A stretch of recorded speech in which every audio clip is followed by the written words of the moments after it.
সকলোকে নমস্কাৰ ডিপেইন্টাৰ্স কালেকশন পেজৰ ফালৰ পৰা পিন্ধি আহিছো আজি আপোনালোকৰ সন্মুখত খুব ধুনিয়া ৰয়েল ব্লু হয় আকদে এইটো ৰয়েল ব্লু আৰু হোৱাইট ষ্টোন কম্বিনেশনত 3 লেয়াৰৰ এডাল গলপতা খুব ধুনিয়া হয় আৰু দেখিছেনে এই সেটটো পিন্ধিলে বেলেগ আৰু গহনা পিন্ধিবলৈ দৰকাৰে নাই পুৰা কভাৰ হৈ যায় ইমান ধুনিয়া হয় এই সেটটো দেখাত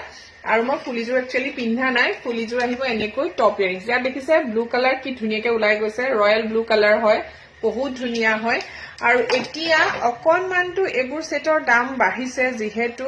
ৰূপৰ দাম বহুত বাঢ়িছে দেই আৰু এবোৰ নিউ ষ্টক হয় আৰু হুনপানী চৰুৱা হয় যদিহে কোনোবাই ৰয়েল ব্লু আৰু হোৱাইট কম্বিনেশনত লব বিচাৰে তেতিয়া হলে আপোনালোকে লব পাৰিব মই উচ্চৰ পৰা গহনাটো দেখুৱাই দিও ন কেনেকুৱা হ'ব মই পিন্ধুতে ধৰিব পাৰিছে নাই বিৰাট ধুনিয়া কিন্তু ৰে গহনাপত বহুত ধুনিয়া হয় উচ্চৰ পৰা দেখুৱাই দিছো